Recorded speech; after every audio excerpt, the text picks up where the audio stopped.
Estamos solo entonces oficialmente. Bienvenidos a la sexta clase de Ando Bárbaro. Sexta clase de seminario de Ética Homérica. La clase de hoy, antes de empezar, excusamos al doctor Prada, que tenía un compromiso impostergable y probablemente esperemos que se nos una un poco más tarde. La clase de hoy va a ser una clase bastante... tengo que subir la cámara. ¿Estamos? La clase de hoy va a ser una clase un poco un popurrí. Porque vamos a hacer un recorrido, lo que en el programa está descrito como un recorrido sobre los héroes problemáticos. Ya, para ser sincero, ni me acuerdo qué habíamos terminado poniendo en el programa de esta clase, pero creo que lo modificamos un poco en la elaboración de la clase. Un poco, ¿no? No creo que mucho, no, creo que apenas. Pero justamente va a ser una serie de recorridos independientes. No, lo que vamos a hacer hoy es, de alguna manera, reproducir lo que hicimos en el caso de Aquiles, pero con algunos héroes en particular y con algunos episodios en particular. No solo con algunos héroes o algunos personajes, sino también con algunos episodios. En particular que nos presentan algunos problemas interesantes desde el punto de vista del enfoque del seminario. Se va a hacer claro cuando lo veamos, porque de hecho van a ver una tendencia a lo largo de la clase, que es que vamos a analizar un pasaje o una serie de pasajes y después vamos a ver los procesos de problematización que están implicados en esos pasajes. Y por lo tanto la clase de hoy va a ser, por así decirlo, varias clases. O por lo menos van a tener múltiples recorridos que no van a estar conectados específicamente entre sí, más que por una metodología de trabajo, que es justamente el análisis de los textos y después el proceso de problematización ética. Traigo esto a colación no solo como a modo de introducir la clase, sino también y específicamente para que piensen en esta clase un poco como un modelo que les puede servir para la elaboración del trabajo de este seminario o de cualquier otro trabajo también. Porque, digamos, vamos a usar la herramienta del análisis literario, que básicamente es la que vamos a usar, pero al mismo tiempo no nos vamos a quedar en la herramienta del análisis literario. Vamos a tratar de utilizarla para sacar algo más del texto que lo que el texto superficialmente nos presenta. Y como en la primera clase, o más bien en la segunda, en la clase de Aquiles, una cosa que vamos a tratar de pensar es en qué medida lo que vamos a considerar problematizaciones son problematizaciones de orden literario y en qué medida son problematizaciones de orden filosófico. Y como en la clase de Aquiles, no vamos a tratar de llegar a una respuesta, sino vamos a tratar de pensar cómo podríamos justificar las dos respuestas, o las dos preguntas, las dos respuestas más que las dos preguntas, los dos enfoques. Que, nuevamente, para insistir, no necesariamente son incompatibles, pero ciertamente tienen un grado de problematicidad. Su compatibilidad no es tan sencilla como decir son compatibles y chau. Hay un problema ahí también. Pero antes de hacer estos recorridos, que son el núcleo de la clase de hoy, lo que realmente nos interesa en la clase de hoy, vamos a hacer un pequeño estudio más básico, más introductorio a la manera en que los personajes, específicamente en Ilíada, los textos que vamos a estar viendo hoy son básicamente todos de Ilíada. Hay alguna cosita en Odisea, pero nos va a servir más de apoyo que de estudio.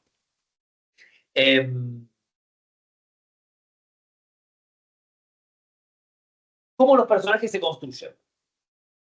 ¿Cómo se construyen los personajes? Y en este punto, ¿cómo se construyen tres tipos de personajes muy diferentes? Uno de los personajes principales del poema, algunos personajes completamente menores, dos personajes completamente menores y un personaje principal, pero todavía dentro de lo secundario, digamos, no dentro de los principales 3 o 4 personajes del poema, que son básicamente Aquiles, Héctor y Agamenón. Podríamos agregar en ese grupo Ajax. Es difícil, me parece que sería estirar un poco la cosa. Pero dentro del grupo del elenco, digamos, el elenco de Ilíada tiene muchísima gente. Muchísimos personajes que no son estos tres personajes que son claramente centrales, pero son importantes. Ajax, ahí está en el medio, pero Diomedes, Néstor, Paris, Eneas. Y el caso que vamos a estar estudiando rápidamente es el de Diomedes, porque no sé si lo dije, creo que lo dije en la primera clase. Diomedes es un personaje interesante en la medida en que nos representa casi el héroe perfecto. Diomedes es el Ilíada, el personaje que no tiene prácticamente defectos. Tiene uno, no lo vamos a estar estudiando en particular porque nos hubiera desviado mucho. Digamos, tiene uno, no es que tiene uno. Hace una cosa que está mal, que es pelearse con los dioses, pero eso es extremadamente complicado por varias razones. Así que lo que vamos a estudiar es más bien cómo Diomedes es un personaje que es infalible en su conducta ética. Y para ser franco, simplemente para adelantar, incluso ese problema que tiene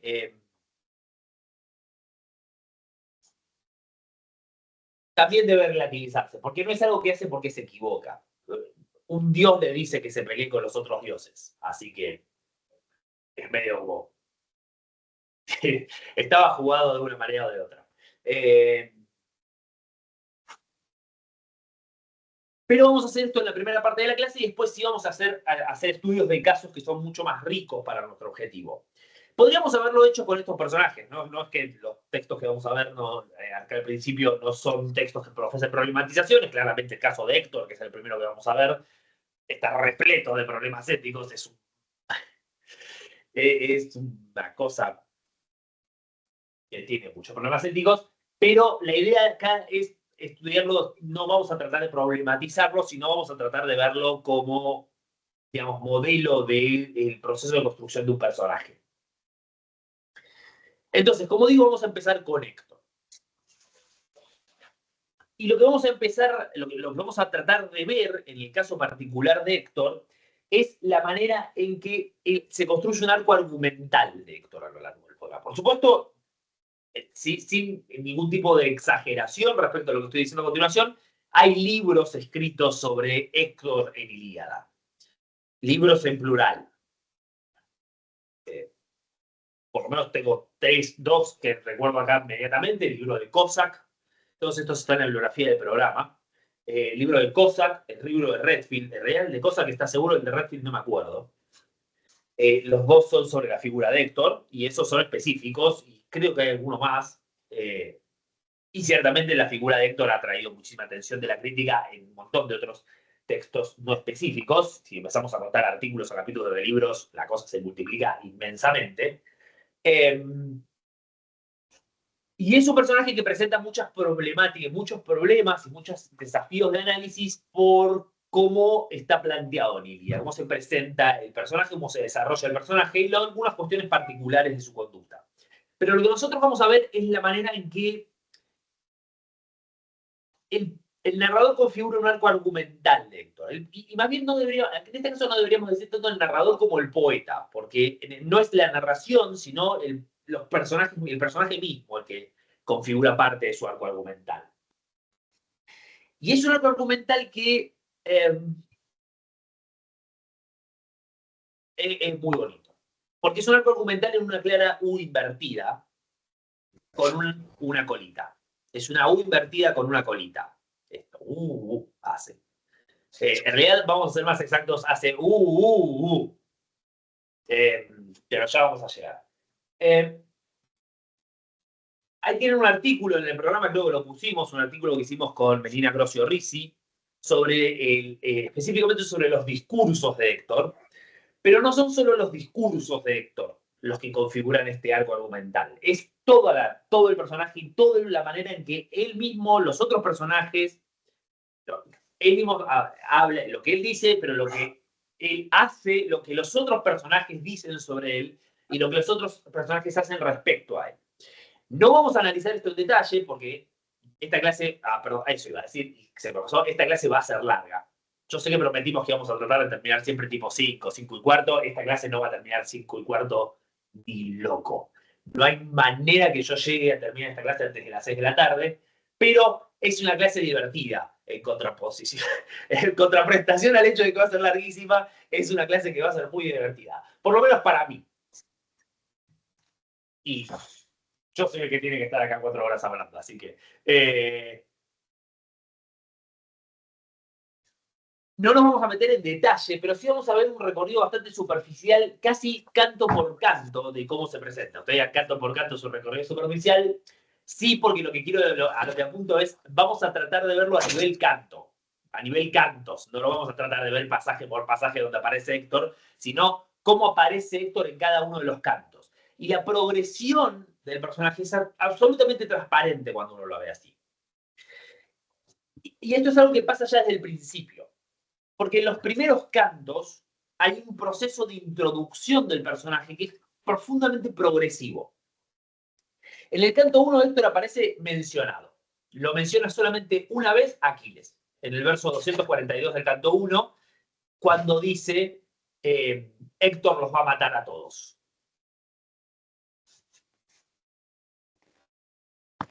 Y es un punto interesante, es una manera interesante de introducirlo desde la perspectiva de sus enemigos, porque Héctor se convierte en esta, o mejor dicho, aparece por primera vez para el público del poema. Por supuesto, podemos asumir que sabían quién era Héctor, pero independientemente de eso, en la presentación, en el poema, Héctor aparece como el enemigo peligroso de los aqueos, la amenaza en el horizonte, de Phantom Menace. Es una figura cuya naturaleza radica en el hecho de que él es capaz de matar a todos si Aquiles no está para detenerlo. Y esta presentación de Héctor como una cáscara, como un villano, básicamente, como un villano que no tiene contenido.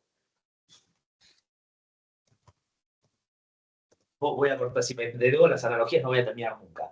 De alguna manera se mantiene en el canto 2, en donde vuelve a ser mencionado por Agamenón, en un verso que no anoté, pero está en la prueba de Agamenón, el primer discurso de Agamenón en la prueba, pero después aparece él. Digamos, Héctor aparece en carne y hueso en el canto 2, antes del catálogo troyano.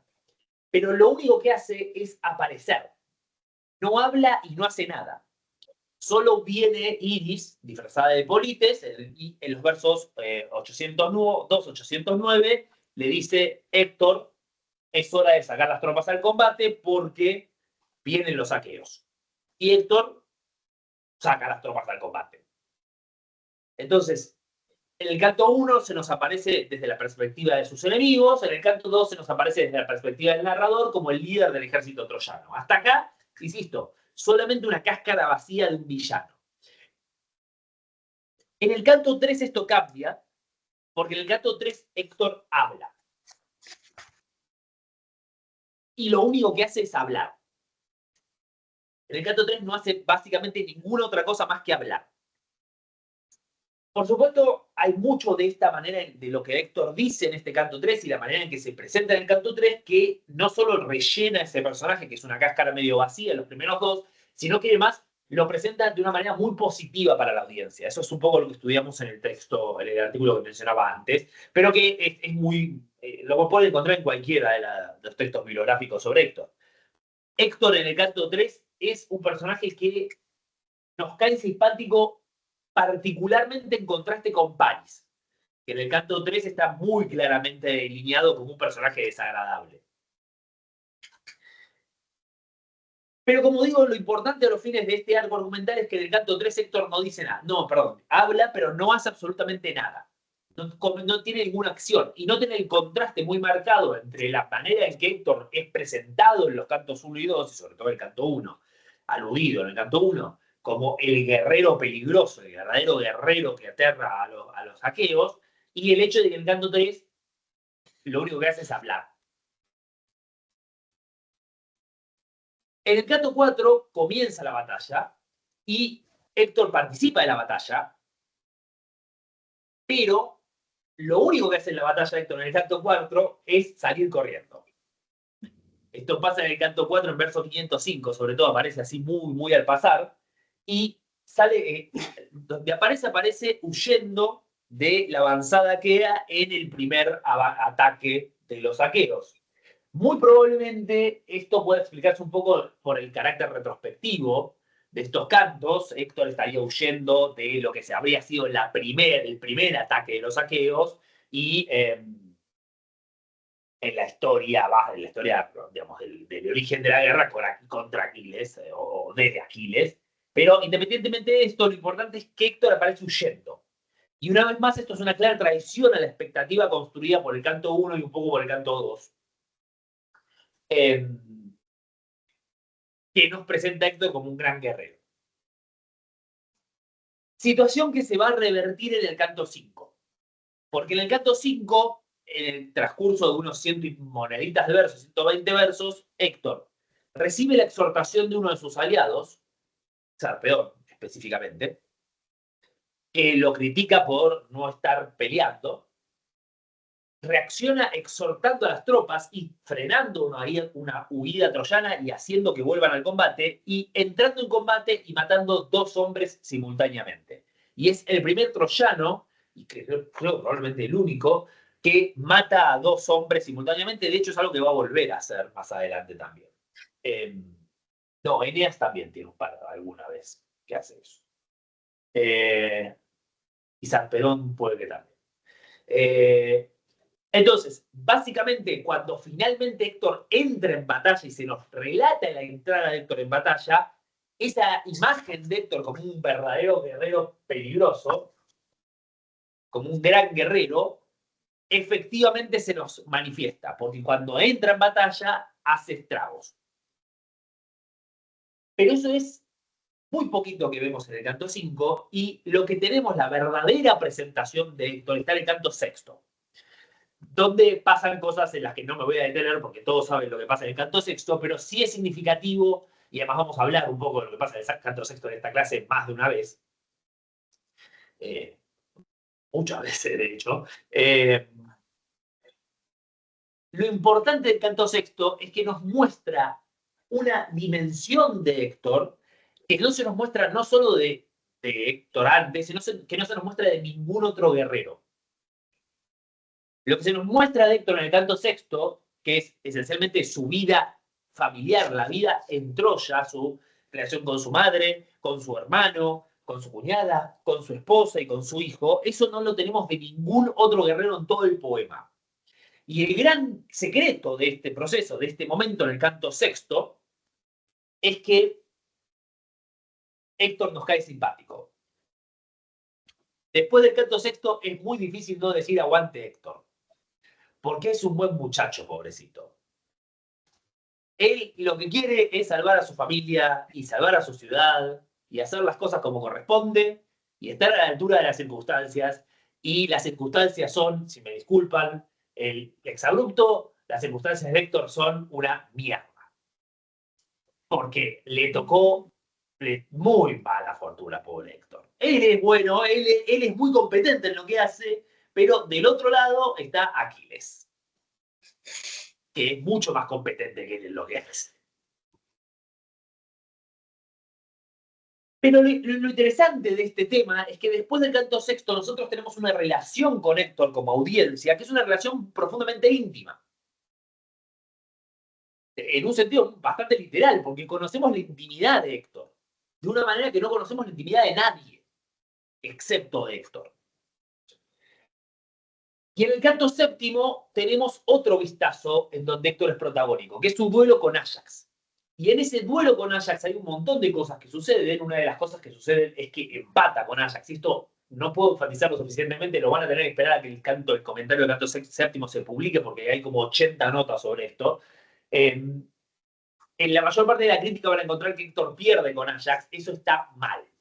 Eso es un error de interpretación del texto. Héctor no pierde el duelo con Ajax, lo empatan, y es absolutamente fundamental, no solo para entender el personaje de Héctor, sino para entender la trama completa del poema, que Héctor empate el duelo con Ajax.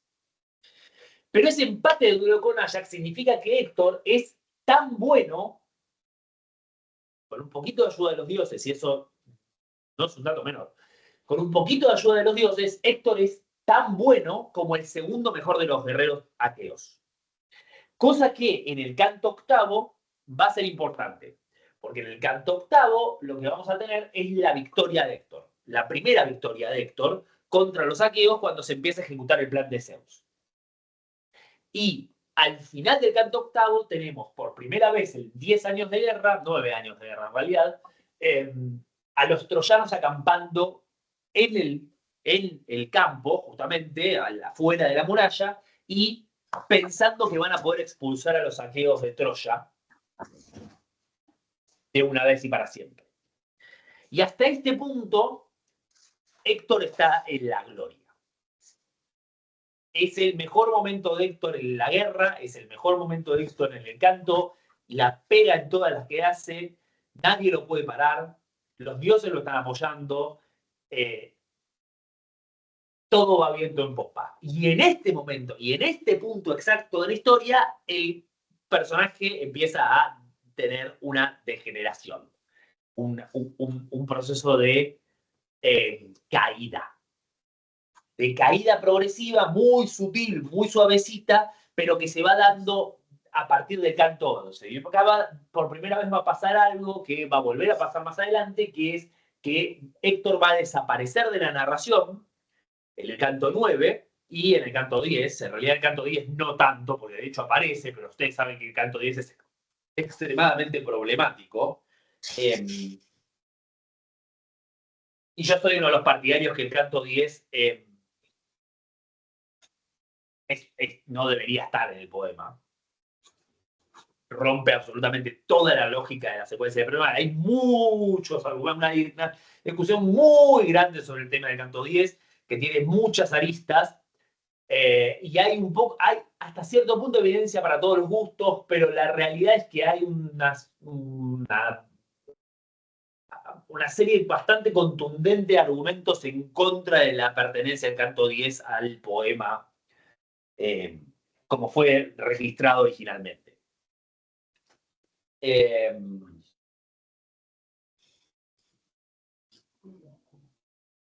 Pero incluso en el canto 10, Héctor tiene un rol extremadamente secundario, así que aparece, pero muy poquito, y vuelve a aparecer en el canto 11, y acá tenemos un proceso que va del canto 11 al 18, o más bien específicamente al canto 20, para ser más preciso, al canto 20. Pero en realidad el proceso de caída de Héctor bastante más transparente está hasta el canto 18. Porque en el canto 11 vamos a hacer un recorrido rapidísimo. Por esto en el canto 11 tenemos a Zeus protegiéndolo y una Aristeia del personaje. Ahí pueden ver los versos 163, 213, donde se ve muy claramente la protección de Zeus a Héctor. Y la Aristeia de Héctor, que está en los versos 284 y 309, en donde ahí sí mata como a 10 saqueos de un saque.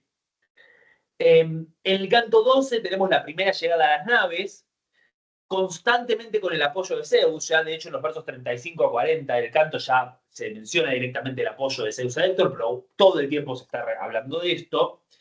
Tenemos también a Héctor relacionándose bien con Poliamante y con su consejero principal. En 60-83 Poliamante le da un consejo y Héctor le dice, perfecto, hagamos esto. No le dice nada, en realidad lo hace, pero el punto se sostiene.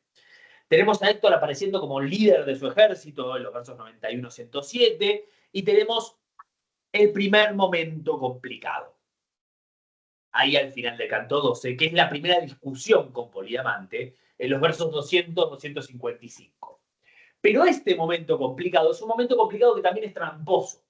Típicamente van a encontrar en la crítica que esto es Héctor que es incapaz de escuchar a los demás, que no le gusta, no obedece a Poliamante, no hace caso a los consejos y por eso termina como termina.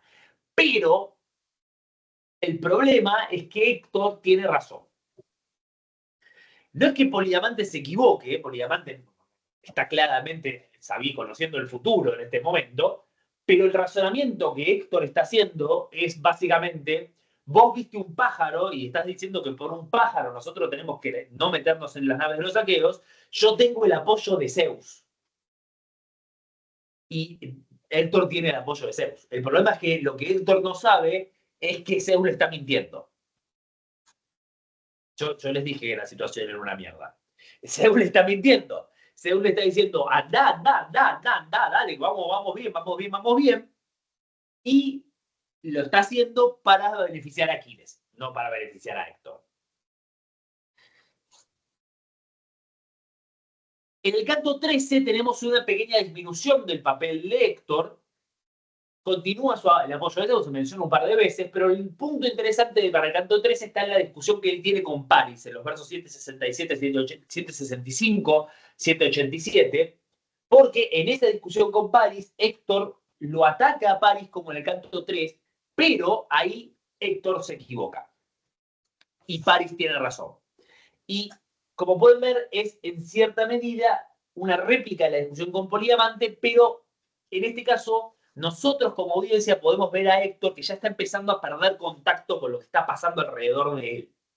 Porque el problema de Héctor con Paris en ese momento es que Paris y su parte del ejército no están matando a todos los aqueos. Y en realidad el problema no es que Paris no quiere hacer eso, es que Paris no puede hacer eso, porque están en una situación bastante complicada dentro de las naves. Y esto es una cosa que va a verse claramente en los versos 14, en los cantos 14 y 15, donde la tendencia generalizada es que Héctor es protegido por los dioses, ahí lo pueden ver en los versos 1.62 del canto 15, 306, 331, también del canto 15, pero la situación del ejército no es particularmente buena. De hecho, el propio Héctor es noqueado por Ajax en 388, 420 del canto 14, 14, 388, 420, amenaza al ejército con la muerte para todos los desertores, eso es en 15, 346 y 351, y alrededor de él, a lo largo del canto 15 particularmente, se le mueren un montón de primos. Es como una cosa muy del canto 15. En el canto 13 lo que se le mueren un par de cuñados, pero en el canto 15 se ponen como 3 o 4 primos de Héctor, el combate de las naves. Entonces, es su familia la que empieza a caer alrededor de él. Y por supuesto, tenemos en los cantos 16, 17 y 18 el gran proceso de la gran hibris de Héctor, que es primero la muerte de Patroclo. Eso no es la hibris, digo. Está bien, tenía que matar a Patroclo, ¿qué iba a hacer? Pero la reacción a la muerte de Patroclo, donde él se jacta de que lo puede matar y que mataría a Aquiles también, ya es un problema. Lo mismo pasa en el canto 17, donde de hecho se coloca las armas y ahí ya Zeus mismo le dice, te dejo esto porque te queda poco, te estás poniendo las armas de un hombre que es mucho mejor que vos. Y finalmente tenemos la asamblea del canto 18, los versos 249 y 313, donde una vez más Polidamante dice, me parece que tendríamos que volver a Troya, y Héctor dice, no vamos a volver nada a Troya, que se muera y que se tengan que morir, y cuando venga Aquiles yo lo mato. Y ese es el momento, esa es la otra puntita. Bien, que yo dije, había el punto de arriba de todo es el canto 8, el punto de abajo de todo es el canto 18. Porque este es el Héctor que nosotros sabemos que está completamente pasado de rosca y que esto lo va a llevar a la muerte. Y tenemos una pequeña pista, o tenemos una pequeña pastillita de este resultado en el canto 20. Porque en el canto 20, Héctor se vuelve a jactar de que va a luchar con Aquiles y le va a ganar, en los versos 364, 374.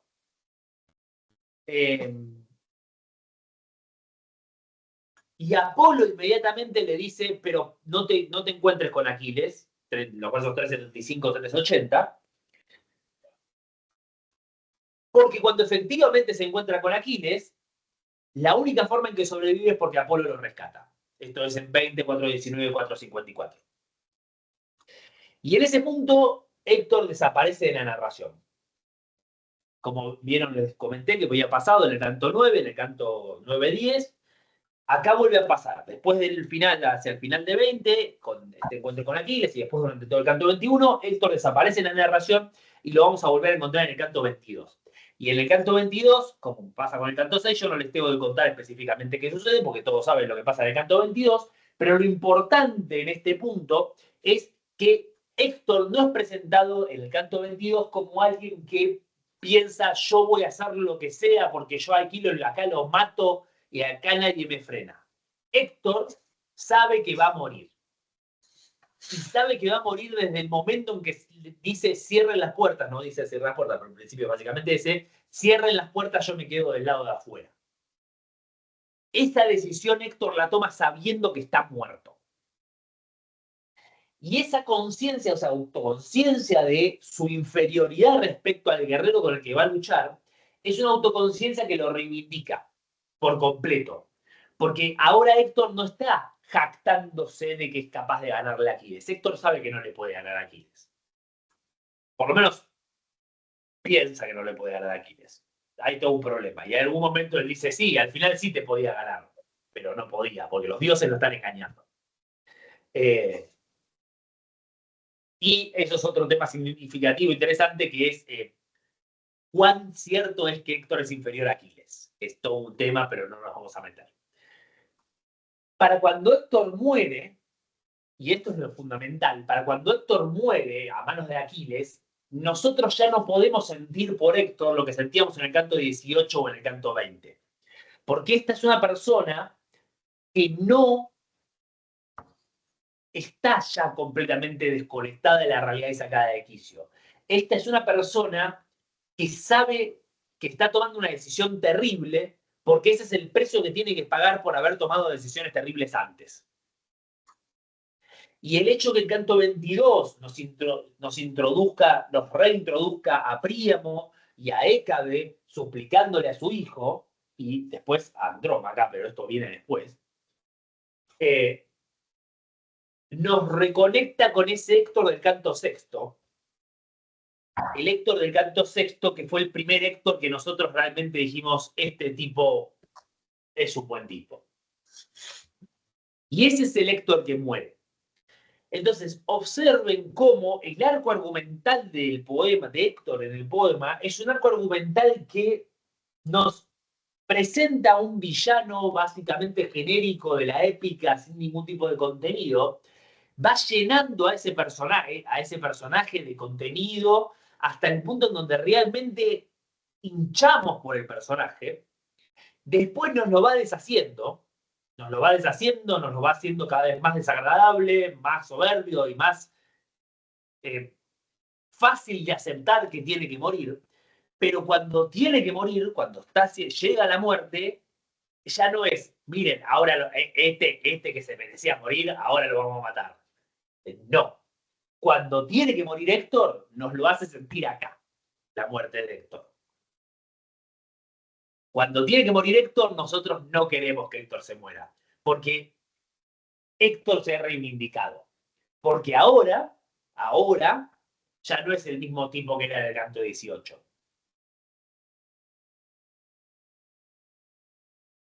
Por supuesto, esto invita un montón de reflexiones desde el punto de vista de la técnica compositiva y un montón de reflexiones desde el punto de vista de la naturaleza de los personajes e incluso desde una pregunta que es muy interesante y muy profunda y nosotros no vamos a tocar ni siquiera por encima, que es ¿qué quiere decir reivindicarse? ¿Cómo uno puede... ¿existe una concepción del arrepentimiento? Existe una concepción de una suerte de reivindicación por el arrepentimiento en el pensamiento médico. Digo, Héctor decidiendo quedarse afuera y pagar con su vida por la muerte de todas las personas que él hizo morir, porque todas las personas en los cantos 15, 16, 17, 20, 21, sobre todo 20 y 21, toda esa gente se murió porque Héctor no le hizo caso a Polidamante en el canto 18 y porque estaba completamente sacado de quicio en los cantos 15, 16, 17. Pero en los cantos 15, 16, 17 todavía uno podría argumentar, y 18, uno podría argumentar Héctor había sido engañado por Zeus.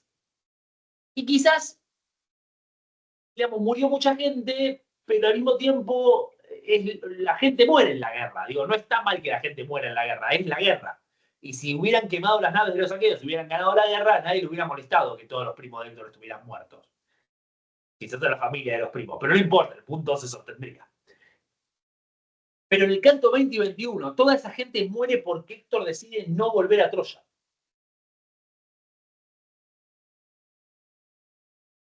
¿Cuál es la concepción moral detrás de la decisión de Héctor de luchar? Y esto es un problema que se ha discutido por décadas, muchas décadas. Y yo no voy a tocar ni por costado. A veces, si quieren profundizar sobre el tema, pueden pensarlo también, pueden verlo desde la perspectiva del viejo debate de Dodds, de la cultura de la culpa y la cultura de la vergüenza, ¿no? Que es una concepción completamente perimida, con toda razón, porque es bastante pavota, pero que articuló el debate sobre este tema. Que es, digamos, Héctor decide no entrar porque siente vergüenza ante los demás que lo miran. Bueno, básicamente este es el tema, es una cultura de la vergüenza, porque Héctor no entra a Troya no porque sienta culpa por lo que pasó, sino porque siente vergüenza ante la mirada de los demás, que es totalmente ridículo. Y además no tiene ningún tipo de criterio desde el punto de vista cognitivo del ser humano, como si esos dos procesos fueran dos procesos cognitivos separados. Sentir culpa y sentir vergüenza. No, no lo son, no tiene sentido. Pero dejemos eso de lado. El punto es, hay muchísimo para investigar en este punto, muchísimo para debatir respecto a qué guía la conducta de Héctor antes del canto 22 y en el canto 22. Pero a lo que nos importa para los fines de esta clase es mostrar cómo hay un trabajo finísimo, finísimo en la construcción del personaje. Es constante y podríamos haber hecho esta clase completa sobre Héctor, y podríamos haber hecho algún seminario completo sobre Héctor, para ser sincero, viendo pasaje por pasaje cómo cada momento en donde Héctor aparece está contribuyendo a este proceso de primero subida y después caída. Ahora, esto es, ustedes dirán, lógico porque es Héctor. Y sí, digamos, es uno de los tres protagonistas del poema, uno de los dos protagonistas del poema, podríamos argumentar, porque, digamos, Agamenón casi pasa a ser secundario, llegado a cierto punto. Obviamente es un problema, porque, digamos, es un personaje de enorme trascendencia a lo largo del poema, pero comparado con la cantidad de apariciones que tiene Héctor y Aquiles, bueno, es menos. Pero este trabajo fino de construcción de los personajes también se ve a nivel muy micro, porque con personajes que son mucho más, y acá me voy a sentar, con personajes que son mucho más ocasionales, completamente circunstanciales, casi extras. No llegan a ser extras. Bueno, sí, más o menos llegan a ser extras. Y nosotros vamos a ver dos casos completamente diferentes, pero dos casos interesantes. El primero es el de Simoesio, que es, ustedes dirán, ¿quién es Simoesio? Y dirán, bien, ¿por qué se van a acordar quién es Simoesio? ¿Quién se acuerda quién es Simoesio? Nadie se va a acordar quién es Simoesio. Simoesio es uno que muere. Es uno que muere en el canto 4, específicamente en los versos 473, 487, que mata a Ajax. Pero lo interesante es cómo se nos introduce a Simoesio. Se nos introduce en el tipo esquema ABC de Belle, el primero del poema, si no me equivoco. Sí, es el primer esquema ABC de Belle, es el artículo del 64, Homeric Battle Narratives and Catalogs. A mí mucho no me gustaría citar un artículo del 64, pero este es absolutamente fundacional, así que no puede no citarse. Lo pueden encontrar en la nota a este pasaje del comentario.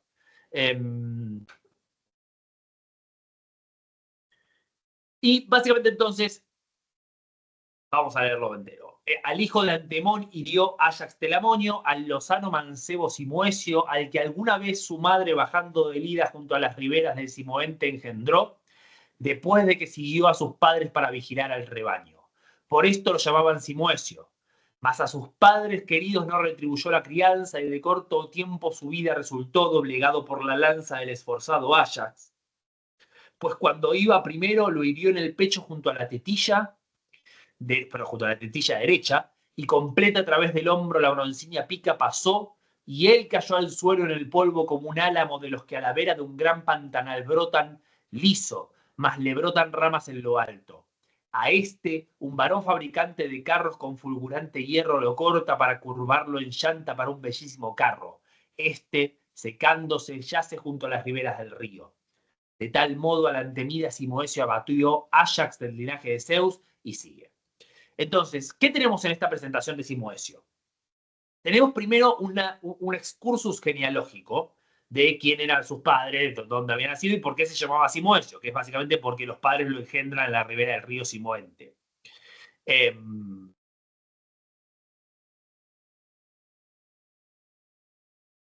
Pero todo el resto de esta entrada, observen que está enfatizando constantemente el problema de la juventud de Simoesio y el hecho de que los padres lo van a llorar. Lo primero que tenemos es que no retribuyó a la crianza de sus padres y que resultó de corto tiempo su vida. Dos aspectos que son típicos, la idea de no retribuir la crianza es de hecho un tópico. Y por supuesto, ser de corto tiempo es una característica muy propia de un guerrero que muere, pero un atributo muy común de Aquiles, ¿no? Pero hay un patetismo en esto. Hay un patetismo que está muy claramente enfatizado en este guerrero completamente desconocido que aparece en este pasaje. Nadie lo conoce antes, nadie lo conoce después. Solo aparece para que lo mate a Ajax. Pero en esa muerte hay una elaboración que lo hace más patético y que nos hace sentir la muerte de Simoesio. Como no le alcanza con este desarrollo, cuando muere Simoesio, los incluye un símil. Y el símil es sobre no un ala, no un árbol, ¿vale? Uno no tiene que confundirse. Este es un álamo, es por supuesto un árbol, pero es un arbolito. Y sabemos que es un arbolito por lo que nos dice en el verso 484, que es un árbol liso, leye, y que le brotan ramas en lo alto. Y esta idea de que le brotan las ramas en lo alto, personalmente mi interpretación es que está apuntando justamente al hecho de que es un pequeño arbolito que recién está brotando, que le están recién saliendo ramitas, que le están recién saliendo hojitas.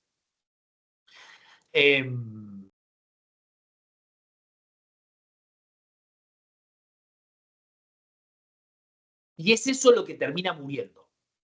Es eso lo que termina muerto. Es este arbolito al que alguien vino y taló porque lo necesitaba en el momento y dejó los restos tirados ahí. Y esto es solo para configurar la muerte de Simoesio. No te cumple ninguna otra función más que configurar la muerte, que describir la muerte de Simoesio y aumentar el patetismo de la muerte de Simoesio, hacernos sentir la muerte de Simoesio. Y observen que el proceso es muy similar al que encontramos con Héctor. Cuando en el canto 22 Héctor se nos dice, aparece el padre de Héctor, aparece Príamo suplicándole, aparece Hécabe suplicándole, es ese mismo patetismo el que se está construyendo. Esto es lo mismo, pero a nivel micro.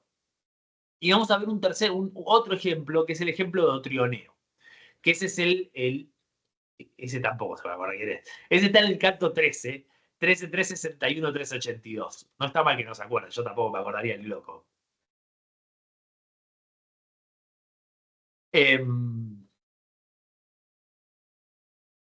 Bien, 13, 361, 363, 82. Estamos en el contexto de la Aristeia y Idomeneo, sobre el cual vamos a volver también más adelante. Pero este Otrioneo es un personaje muy interesante con el que Idomeneo se va a encontrar, ¿no? Allí, aún teniendo algunos cabellos canos, este es Idomeneo, ¿no? Algunos cabellos canos, tras dar órdenes a los dánaos, Idomeneo, arrojándose entre los troyanos, les infundió espanto. Pues mató a Otrioneo, que estaba allí tras venir de Cabezo. Lo primero que se nos dice de Otrioneo es que lo mataron. Pero esto es típico. Ese, Otrioneo, que recién había llegado en pos de la fama de la guerra y pedía a la de mejor figura entre las hijas de Príamo, a Casandra, sin dote, y prometía una gran obra, expulsar de Troya contra su voluntad a los hijos de los aqueos. A él el anciano Príamo le había prometido y asentido dársela, y él peleaba confiado en esas promesas. Y ahora vamos a leer la segunda parte, porque la segunda parte es extremadamente divertida. Mientras que en el caso de Simoesio teníamos la construcción del personaje con un toque de patetismo que nos hacía sentir más la muerte de Simoesio. Este pobre pibe lo mata a Ajax. Es un nadie que lo mata a Ajax. Pero ese nadie que lo mata a Ajax tenía padre y madre y era un pibe que tenía mucho futuro. Es como en los noticieros, cuando muere alguien, el famoso de un gran estudiante, o poner la cara de la madre llorando desconsolada. Bueno, es el mismo principio, es el mismo proceso de apelación a las emociones que tenemos en el caso de Simoesio. Pero en el caso de Otronio tenemos otra cosa completamente diferente, que es, lo mató Idomeneo a este nabo soberbio, canchero, que vino diciendo, mira, tenés un problema con los saqueos, dame a Casandra y yo te lo soluciono. Y esa es la actitud de Simoesio que se está describiendo. Es exactamente esa la actitud de Simoesio. Yo puedo solo echar al ejército aqueo. Lo único que necesito es la más linda de tus hijas. Sin dote. Y sin dote no puedo enfatizar lo importante que es ese detalle de sin dote. Porque significa que no voy a pagarte nada por esto porque voy a echar al ejército aqueo. Y es un acto de transgresión absoluta respecto a las costumbres. Sobre todo porque lo pide. Hay otro ejemplo de una persona que ofrece un casamiento sin dote, que es Agamenón en los regalos de Aquiles, que le ofrece a una de sus hijas sin dote. Pero la diferencia ahí, y es una diferencia fundamental, es que Agamenón está ofreciendo a una de sus hijas sin dote. Es Agamenón el que está diciendo no necesito nada de tu parte. En este caso es Otrioneo que entra a la corte de Príamo para decirle, pero yo quiero a Cassandra, pero no te voy a pagar la dote por Cassandra, porque encima que te he hecho estos tipos, vos querés que encima te pague la dote, vos estás mal de la cabeza. Entonces, este es un personaje horrible, es un personaje espantoso, profundamente desagradable. Y esto es algo parecido a lo que veíamos en el caso de Héctor en los cantos 11 a 18, ¿no? Es este proceso de esta hibris del personaje que se construye en 5 versos, porque el troneo no existe antes y no vuelve a ser mencionado nunca. En estos 5 versos nos construye a un personaje que es un personaje que está claramente hecho para ser desagradable y para que nosotros nos sintamos bien porque lo mate Idomeneo. A diferencia de Simoesio, que nos tenemos que sentir mal, por Otroneo nos tenemos que sentir bien. Y a tal punto nos tenemos que sentir bien que la segunda parte del microepisodio, cuando Idomeneo lo hiere acertándole cuando avanzaba el tibo encima, y no le resguardó la coraza broncínea que llevaba y se clavó en el medio del vientre y retumbó al caer. Y él se jactó, y él es obviamente Idomeneo, y le dijo, Otrioneo, realmente por encima de todos los mortales te halago. Si realmente de verdad cumplirás todas las cosas cuantas prometiste al Dardán y a Príamo, y él te prometió a su hija. También nosotros prometiéndote al menos esto te lo cumpliríamos y te daríamos a la de mejor figura entre las hijas de la Trida, trayéndola desde Argos para que la desposaras, si con nosotros saqueas la bien habitable ciudad de Ilión. Así que seguime, para que en las naves que surcan el Ponto acordemos la boda, ya que no tienes en nosotros malos notadores. Habiendo hablado así, lo arrastró del pie por la fuerte batalla el héroe Idomeneo. Y es buenísimo. Es muy bueno. No me digan que no es muy bueno porque es muy bueno. El tipo lo está arrastrando el cadáver. Le dice, vení, vos que querías casarte con la Cassandra, pero vení, casate con una de las hijas de Agamenón. La dote que te vamos a dar no te das una idea. Y lo está arrastrando con la danza atravesada en el estómago. La escena es cómica, deliberadamente cómica y de hecho muy efectivamente cómica. Pero juega con el mismo sistema emocional con el que juega todo el arco argumental de Héctor. Lo que pasa es que juega a nivel micro.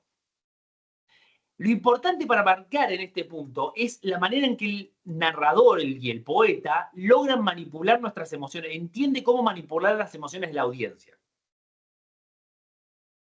Eso es a lo que quiero que noten. Por eso insisto también un poco con esto. Observen cómo con gestos, con pinceladas de caracterización de un personaje, nos manipula completamente la manera en que nosotros nos sentimos. Otrioneo y Simoesio son iguales a los fines del argumento, de la trama en general. No son nada, son tipos que aparecen y los mata un héroe aqueo. Y eso es todo lo que son. No son nadie, no son nada más, no son nadie más, no tienen ninguna importancia adicional a esa. Pero de acá en adelante, por el resto de su vida, se van a acordar se acuerdan de esto. Simoesio van a decir, pobre Simoesio, lo mató a Ajax, que era un nene, era un buen muchacho que quería a los papás. Y de Otroneo van a decir, bien muerto estaba Otroneo. Y son la misma cosa. A los fines de la trama son la misma cosa. Pero es el proceso de caracterización el que nos hace sentir distintos. Y ahora, frénense un segundo y piensen qué significa eso desde el punto de vista de la ética. ¿Qué significa eso desde el punto de vista del valor ético de estas figuras? Porque está bien que haya muerto Simoesio y mal que haya muerto Simoesio y bien que haya muerto Troneo. ¿Es más noble haber matado a Troneo que haber matado a Simoesio? ¿O es menos noble haber matado a Simoesio? Porque era un joven. Y no son preguntas que podamos responder tan fácil, no son preguntas que podamos responder sencillamente. Ajax seguramente se jactaría de haber matado a Simoesio, porque eso es lo que hace un guerrero, matar gente. Pero nosotros no vamos a sentir lo mismo por la jactancia de Ajax de haber matado a Simoesio que por la jactancia de Idomeneo de haber matado a Troneo. Y a tal punto esto es así que como el poeta no quiere que sintamos que Ajax es una porquería, no hace que Ajax se jacte de haber matado a Simoesio. Pero sí hace que Idomeneo se jacte de haber matado a Otroneo. Y no solo se jacta, se burla en esa jactancia. Y hay un proceso de problematización ética detrás de esto. Hay algo que nosotros podemos reflexionar éticamente. No es algo que el texto esté explicitando de manera clara. No es algo que nosotros podemos decir, el texto está reflexionando sobre este problema. Porque el texto no lo está haciendo, por lo menos no a priori, o por lo menos yo no lo veo. Quizás ustedes lo ven, yo no lo veo. Pero el problema ético existe. Bien. Y para cerrar este estudio general de cómo el poeta caracteriza a los personajes, vamos a ver, y la verdad que vamos a hacer esto porque justamente porque nos sirve como introducción para Glauco.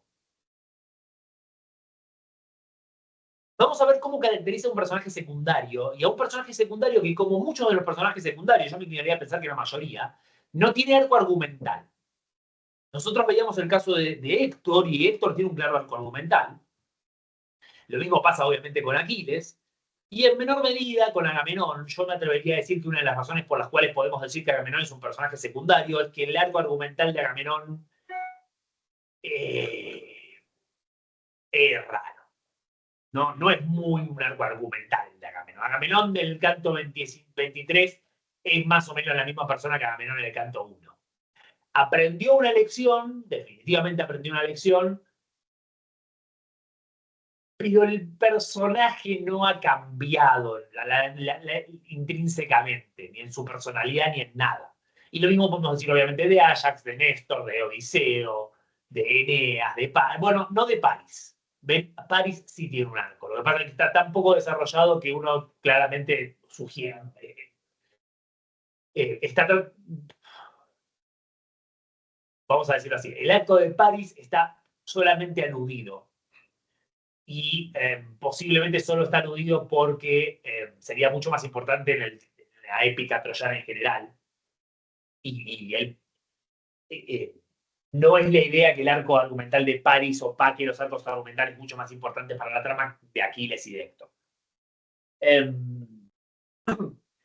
Pero hay un personaje de estos secundarios que no tiene arco argumental, como todos los demás, pero en cierta medida es un poco distinto de los demás porque está caracterizado de manera casi invariablemente positiva, que es Diomedes. Y ese carácter positivo de Diomedes se manifiesta en justamente su positividad, su infalibilidad en las dos áreas en donde un guerrero debe ser infalible, un héroe debe ser infalible, en la guerra y en la asamblea. La infalibilidad de Diomedes en la guerra se ve de forma bastante transparente en los cantos 5 y 6, donde es la famosa Aristeia de Diomedes, en donde se lleva puesto todo lo que le ponen delante, incluyendo a los dioses. Excepto a Apolo. Excepto a Apolo, que Apolo le dice, cortala porque todo tiene un límite. Porque de hecho eso es Apolo. Apolo in a nutshell es cortar al nene porque todo tiene un límite. Hubiera grabado eso en Delfos y hubiera quedado perfecto. Habrá grabado en griego. Es menos filosófico que Gnosis Autón, pero tiene más punch. Pero incluso todavía, ya por fuera de su Aristeia, que tiene como una pequeña coda en el canto 7, donde mata un par de personas. En el canto 8, Diomedes sigue siendo prácticamente imparable, excepto por lo que lo para Zeus. En los versos 129 y 171 del canto 8, Zeus le tira 3 rayos, le tira para frenarlo. 3, le dice, porque uno le cayó un rayo delante de los caballos y eso no alcanzó, y entonces le tira, truena otra vez y truena otra vez hasta que Diomedes entiende, creo que la situación no da para más. Y se da media vuelta, en esto da media vuelta el caballo y los caballos se van. Pero Diomedes continúa siendo un guerrero prácticamente infalible en el canto 11, donde triunfa sobre Héctor en los versos 349 y 353. Lo hiere a Héctor muy levemente, pero lo hiere, lo hace retroceder. Y es detenido finalmente por Paris. En 369 y 378, ahí la idea de que el arco argumental de Paris es importante en el poema, ahí se manifiesta bastante bien, pero lo dejamos de lado. ¿Y por qué es un detalle importante de que Diomedes sea detenido por una flecha de Paris? Porque ¿quién más es detenido por una flecha de Paris? El mito. Bien. Y Qué Aquiles. divertido. ¿Quién? Aquiles cuando muere. Exacto. Qué divertido hacer preguntas en la virtualidad. Aquiles. Y obviamente esta herida de Diomedes que lo deja fuera de batalla ha sido comparada naturalmente con Aquiles. Como en general toda la trayectoria de Diomedes. Diomedes es, como esto se ha dicho más de una vez, un doble de Aquiles. En todos los cantos iniciales del poema, en toda la primera mitad del poema, y no es quizás casualidad que justo sea en el canto 11, más o menos la mitad del poema, porque en la segunda parte hay más cantos breves que la primera. No, está parejo. Tendría que chequear. A ver, chequeemos.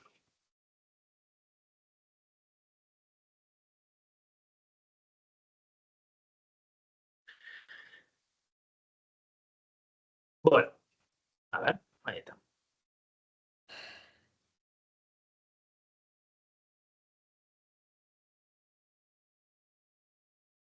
Es 7589. No, miren ustedes. Es más larga la segunda parte de la Ilíada que la primera. Siempre se aprende algo. Cerca de la mitad del poema.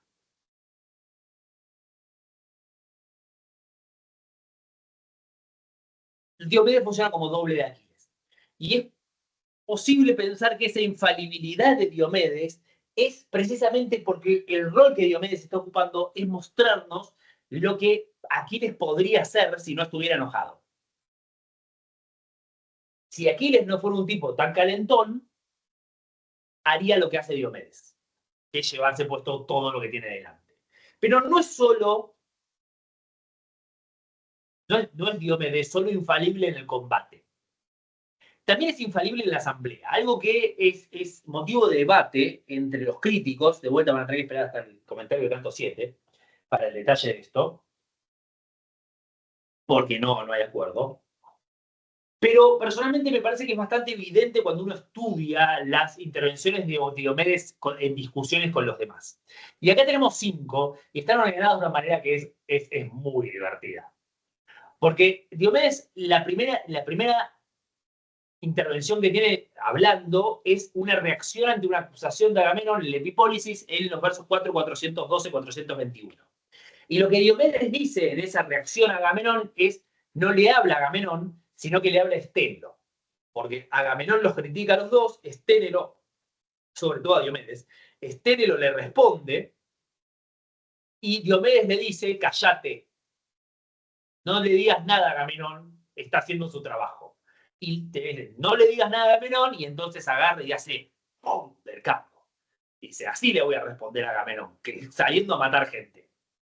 Y es buenísimo, porque es como, es un gran acto de oratoria, decir, vos querés acusarme, querés ver cómo combato, no te voy a decir cómo combato, voy a ir a matar troyanos.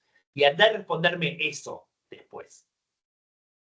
Después tenemos una reacción ante la embajada troyana, en 7, cuando todos se quedan callados ante la propuesta de devolver a Helena, Diomedes es el que habla y dice, nadie acepte la devolución de Helena. En tercer lugar tenemos otra reacción ante Agamenón, que es la reacción ante Agamenón cuando en el principio del canto 9 Agamenón dice, bueno, está todo perdido, rajemos, vámonos de Troya. Y Diomedes dice, no, estás loco, ¿cómo vamos a salir corriendo? Ustedes váyanse, si todos los demás se van, yo me quedo. Y todos aplauden y dicen, viva Diomedes, eso es un capo, Diomedes.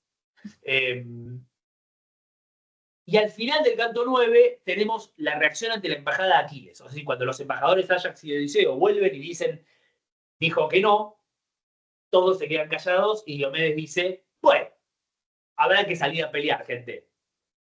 ¿Qué le voy a decir?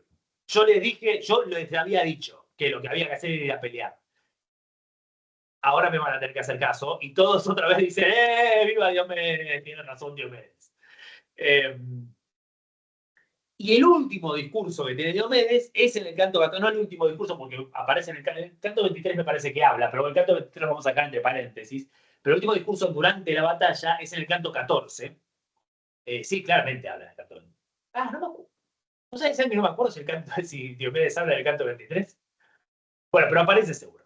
En el canto 14, cuando todos los heridos se reúnen, otra vez Agamenón dice, está todo perdido, vámonos, y otra vez Diomedes le responde en 109-134 del canto 14, no nos vamos a ir a ningún lado, tenemos que hacer algo, tenemos que ayudar a las tropas, vamos a salir a hacer lo que podamos, y por supuesto la reacción de todos es, viva Diomedes, viva Diomedes.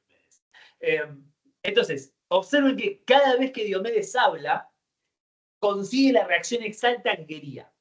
En el canto 4, la reacción es nada, porque básicamente no hay nada para decir acá. Es Agamenón exhortándonos, no tenemos que responderle, que hable y que se quede hablando solo. Pero en todo el resto de las instancias, cada vez que habla en la asamblea, consigue la aprobación general de todos, y eso es lo que un guerrero tiene que conseguir en la asamblea, que todos lo aplaudan y todos digan viva. Es muy notable porque uno pensaría que tendría que conseguir como dar buenos consejos. Y no, ese es el trabajo de los ancianos y de los consejeros. Lo que el guerrero tiene que conseguir es decir que todos estén de acuerdo con él.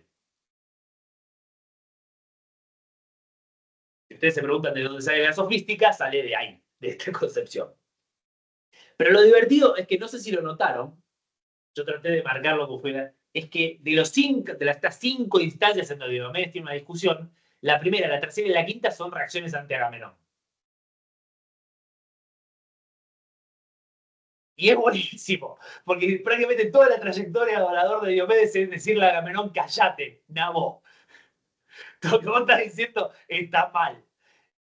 Y si hay algo más, y si hay una forma más marcada de ser doble de Aquiles, que toda tu trayectoria como orador sea decirle a Agamenón, cállate, nabo, yo no lo conozco. Pero observen de vuelta cómo acá tenemos un proceso de caracterización del héroe a través de muchas escenas independientes. Bueno, la Aristeia de Diomedes es un gran episodio, pero en última instancia es uno de los muchos episodios en donde Diomedes participa, en donde el personaje está constantemente siendo caracterizado como el modelo ideal de héroe. Esto es lo que un héroe debe ser, incluyendo la tragedia, porque la tragedia de Diomedes está implícita en el canto 5, pero esa la van a tener que buscar en el comentario, no les voy a decir nada, quédense con las ganas. ¿Dónde está la tragedia de Diomedes en el canto 5 implicada?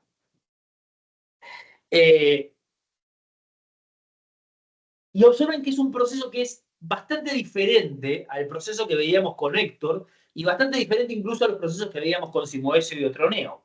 Porque acá nosotros podemos simpatizar con Diomedes, y de hecho tenemos que simpatizar con Diomedes.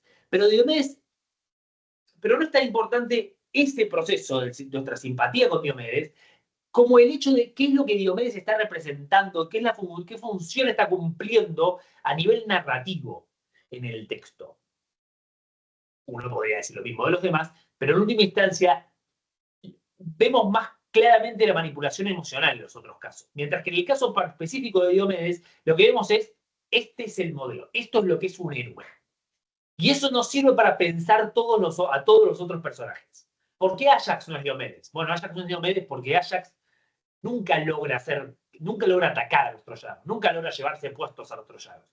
Aguanta todo lo que le tiren, pero eso es lo que hace.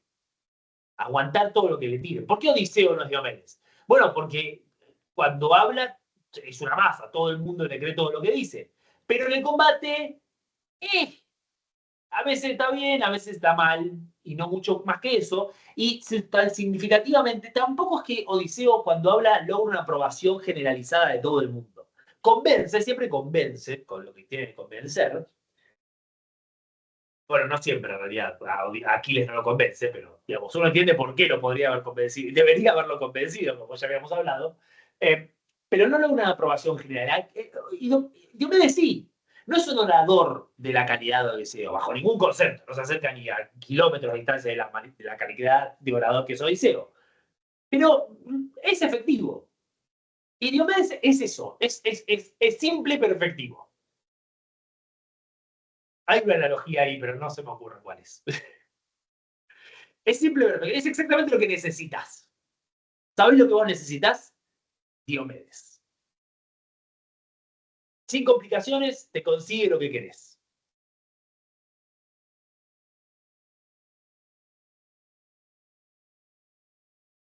Eso. Bien, entonces, todos estos procesos a los que les dedicamos un extenso pasaje de la clase, mucho más extenso de lo que yo quería, pero tan extenso como pensaba que iba a ser, nos configuran, nos permiten ver las técnicas a través de las cuales el narrador iliádico y el poeta iliádico construyan a sus personajes. Lo que nosotros vamos a ver a continuación es algunos ejemplos específicos de cómo estos procesos pueden ser utilizados de maneras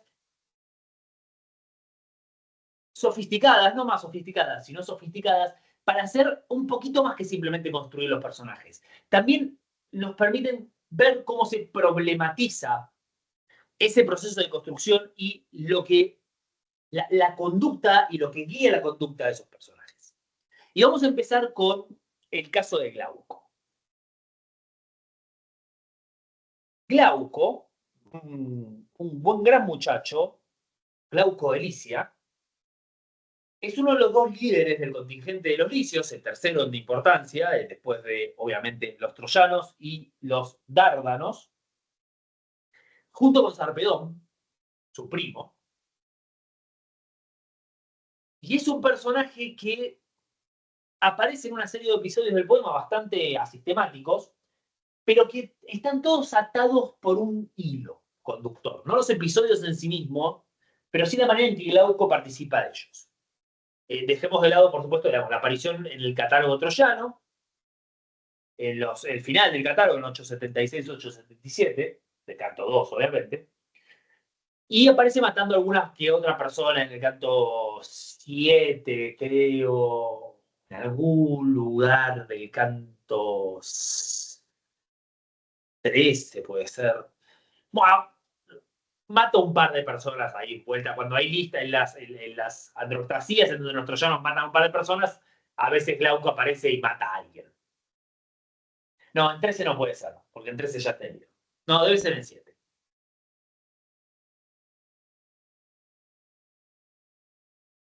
Y en 8 no muere ninguna Keo, así que en 8 no puede ser. El episodio más famoso de Glauco es el episodio del duelo con Diomedes. Es el enfrentamiento de Glauco y Diomedes en los versos 119 y 236 del canto sexto, pero no lo vamos a ver ahora, lo vamos a ver al final del recorrido. Simplemente recordemos, el duelo se encuentra en Glauco y Diomedes le pregunta, ¿vos quién sos? Porque si no quiero pelear con vos si sos un dios. Estaba medio traumatizado Diomedes por lo que le había pasado en el canto quinto, entonces le dice, bueno, si vos sos un dios, yo con vos no quiero pelear. Y Glauco, que sabe que Diomedes lo va a matar 100% seguro, digamos, no hay ninguna chance de que Diomedes no lo mate, se pone a hablar como por 50 versos. Y le dice, vos querés saber quién soy, te voy a contar quién soy. Y le cuenta, y le cuenta, y le cuenta, y le cuenta, y le cuenta, y le cuenta, y le cuenta, y le cuenta, hasta que ya se quedó y dice, igual la historia, le cuenta la historia de Belerofonte, que es su abuelo.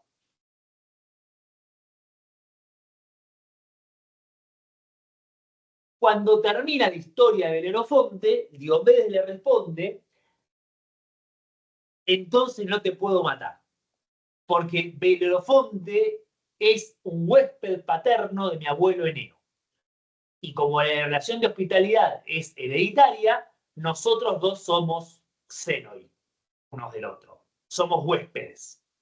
Que es una palabra, por supuesto, xenoi, que no se puede traducir en sentido estricto, pero no tiene equivalente ni lingüístico ni cultural. No tiene equivalente lingüístico porque xenos es tanto el que recibe como el que llega a la casa de alguien.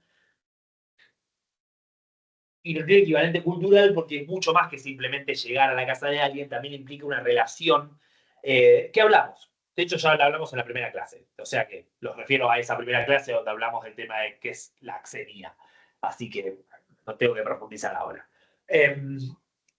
Y el episodio termina con un intercambio de armaduras. En realidad una promesa de Diomedes, una promesa mutua de decir, bueno, no nos peleemos entre nosotros, matemos a todos los otros, pero no matemos entre nosotros, y el cambio de armaduras. Y el intercambio de armaduras entre los dos personajes es el tema que nos va a desvelar al final de este segmento de la clase. Porque el intercambio de armaduras es un momento profundamente misterioso.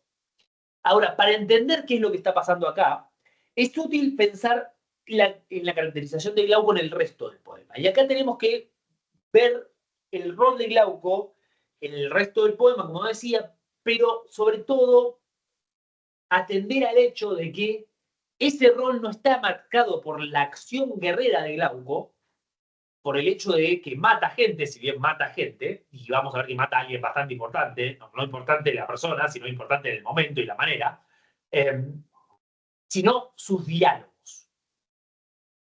Glauco tiene tres grandes escenas de diálogos. La primera es un diálogo con Sarpedón, en 309 y 330 del canto 12. La segunda es otro diálogo con Sarpedón en los versos 491-502 del canto 16, justo antes de que Sarpedón se muera.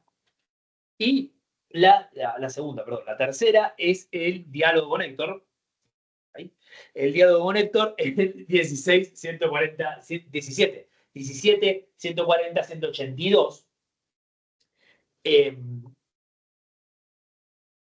Bien, eso. Y cuando yo digo diálogo, estoy exagerando un poco, para ser sincero. Porque en el canto 12 y en el canto 16, en realidad no hay un diálogo en sentido estricto, sino que hay una exhortación al Glauco de parte de Sarpedón. Primero, de salir a combatir. Y segundo, de que rescate su cadáver.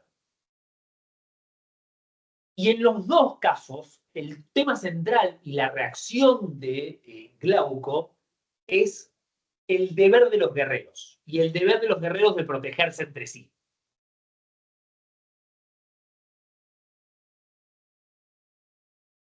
Y ese tópico central es el tópico central que atraviesa toda la manera en que Glauco piensa, en que Glauco aparece en estos diálogos. Lo vemos, por ejemplo, y si vamos, por ejemplo, un segundo al canto 16, al pasaje en donde Glauco, perdón, es el discurso que Sarpedón le da a Glauco, lo que Sarpedón le dice a Glauco, lo que Sarpedón le dice a Glauco es: mi buen Glauco, guerrero entre varones, ahora te es muy necesario ser combativo y también intrépido guerrero.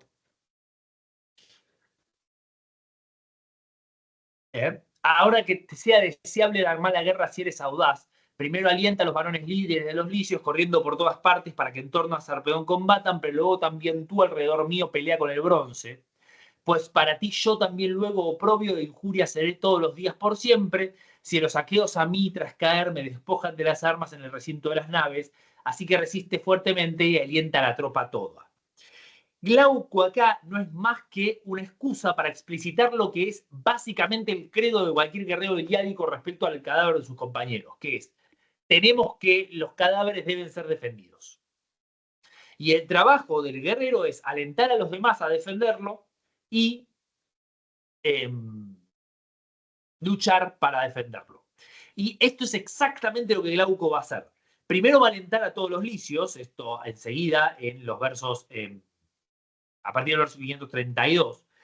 Pero antes, perdón, tiene una pequeña súplica, un pequeño diálogo con Apolo, en donde le pide, porque Glauco está herido del canto 12, entonces le pide a Apolo que lo cure y Apolo lo cura. Y se va a encontrar con Héctor y le va a decir a Héctor, en los versos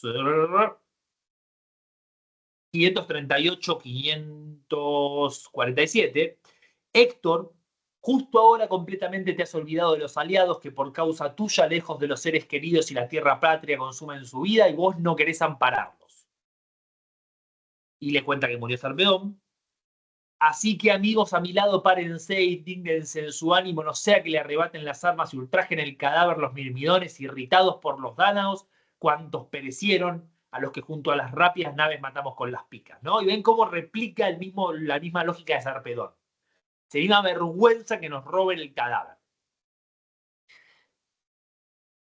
Pero no le va bien en la lucha a los troyanos. Héctor mata a un aqueo y Patroclo empieza a matar a aqueos y a troyanos y se asustan. Y en medio de esta huida pasa una cosa que es absolutamente excepcional.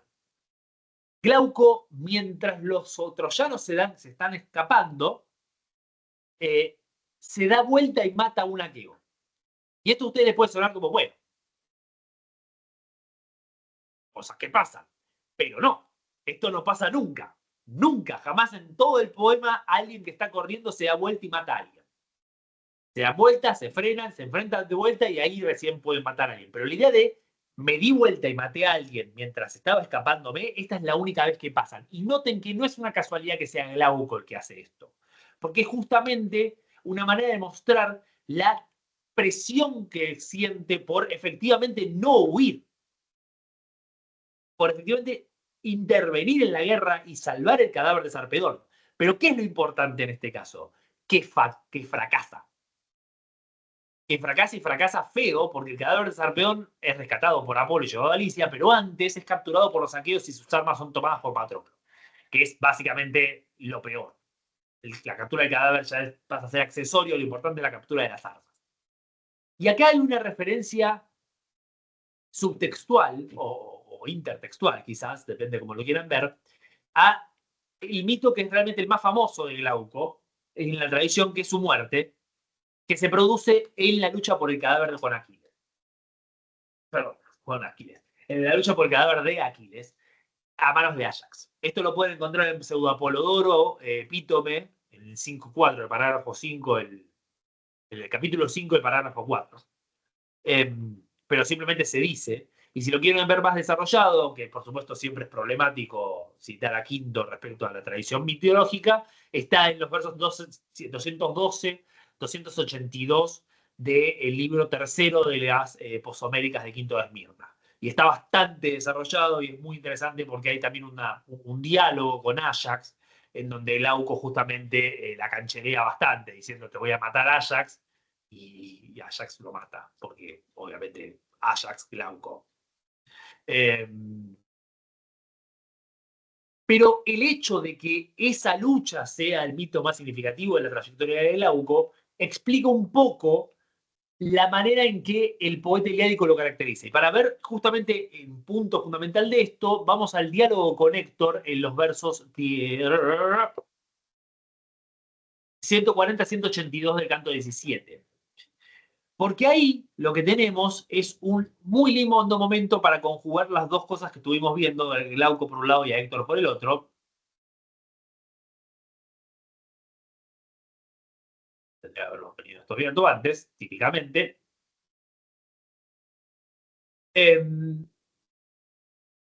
Esencialmente, aquellos han llegado a defender el cadáver de Patroclo, Menelao y Ajax sobre todo, y Glauco que lo ve dice, Héctor, y voy a leer la traducción de Pérez de este pasaje, así que no va a quedar bonita. No tenemos traducido el canto 17 todavía, así que es lo que hay. Tan bueno de facha, más tan inútil para la lucha, a fe que siendo cobarde en vanos tiene fama tan alta. Piensa ahora cómo vas a salvar ciudad y poblado con solas las gentes que nacieron en el Ilio. Bueno, no voy a seguir leyendo, esta traducción es muy fea. Básicamente lo critica porque no rescató el cadáver de César Pedón y le dice, tenemos que luchar, tenemos que salir a luchar para rescatar el cadáver de Patroclo. Digamos, ya que no rescatamos a Sarpedón, por lo menos rescatemos el cadáver de la persona que mató a Sarpedón. Y la respuesta de Héctor es muy buena porque es cállate la boca.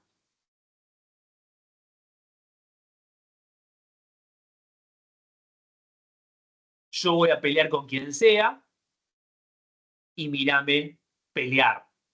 Que en parte es un poco la misma respuesta que le da medio Diomedes a que vamos con Agamenón en el canto cuarto, con la diferencia de que a veces lo responde directamente a Glauco, y Glauco tiene medio derecho a estar enojado con Héctor, ¿no? Porque mató a Sarpedón, mató a Patroclo, pero no lo mató a Patroclo suficientemente pronto para rescatar el cadáver de Sarpedón. Y el tema es que el punto es el mismo. Hay una apelación al deber del guerrero. Héctor tiene un deber que no está cumpliendo, que fue rescatar el cadáver de Sarpedón primero y ahora es rescatar el cadáver de Patroclo. El enojo de Héctor es un enojo muy consistente con el hecho de que en este momento Héctor está sacado. Es el peor momento. Estamos cerca del peor momento de Héctor en el canto 18. Entonces, el enojo de Héctor ante la acusación legítima y la exhortación legítima de Glauco nos permite caracterizarlos a los dos. Glauco está enojado, pero está pidiéndole a Héctor que haga lo que tiene que hacer. Entonces, si nosotros decíamos que Diomedes era un héroe ideal en el poema, y que de alguna manera funciona como modelo para el héroe ideal, Glauco no es bajo ningún concepto un héroe ideal, ni muchísimo menos, pero constantemente está simbolizando los valores positivos, los valores heroicos, los valores que debe tener un héroe. Por más que él como héroe sea bastante deficiente, porque es uno más del montón, la manera en que es caracterizado el personaje lo asocia constantemente con esta idea de hay que luchar, tenemos un deber de luchar y de cumplir con ciertas exigencias que tiene la batalla para nosotros. Y quizás esto está fuertemente vinculado con el conocimiento de que muere en la lucha por el cadáver de Aquiles, ¿no? Que justamente un rasgo definitorio de un guerrero relativamente importante en términos de la trayectoria troyana y de su genealogía. Y esta idea de morir luchando por capturar un cadáver tan importante como el de Aquiles, bueno, quizás es lo que explica por qué el poema está constantemente vinculado con esta idea de luchar, de estar yendo todo el tiempo a la lucha. A tal punto esto es así que en el canto 12, cuando en el canto 12 es herido, pero en el canto, creo que 14, sí, 14, ya no me equivoco, todavía estando herido, aparece en una lista de troyanos que se ponen para proteger a Héctor cuando Héctor es noqueado por Ajax. Y uno podría argumentar, y se ha argumentado, que eso es un error del poeta, que se olvidó que Glauco estaba herido, y entonces lo nombró en medio de una lista de gente. Y bien podría ser, pero por otro lado, en el canto 16, cuando Glauco vuelve a aparecer, el poeta se acuerda perfectamente que está herido, porque de hecho agregó toda una escena en donde le pide a Patroclo le pide a Apolo que lo cure de la herida porque no puede luchar. Y hay toda una cuestión interesante, ahí los refiero al comentario, la herida específica de Glauco, porque esta es como muy específica la herida de Glauco y está descrita clínicamente la herida de Glauco de por qué no puede luchar. Y es muy simpático, es un detalle, digamos, de la medicina homérica muy simpático.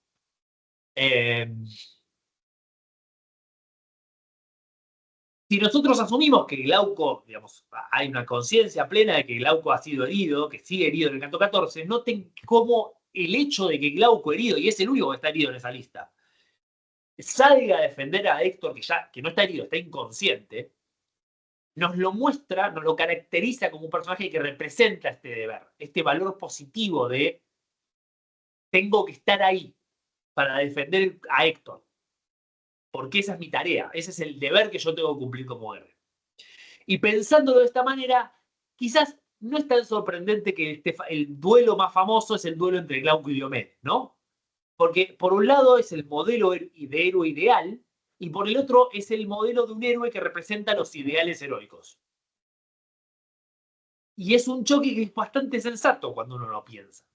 Comparado con cualquier otro de los guerreros con los que Diomedes podría haber chocado, ningún otro podría haber permitido este proceso, esta reflexión. De decir, bueno, ¿qué pasa cuando el guerrero ideal se enfrenta con el guerrero que representa los ideales?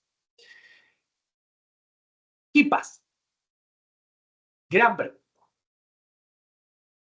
Nosotros hablamos ya de la mención de hay un tema muy sistemático y constante a lo largo del canto sexto, del canto quinto y después del canto sexto, de la relación con los padres. Eso también implica la importancia de la genealogía en el episodio de Glauco y Diomedes.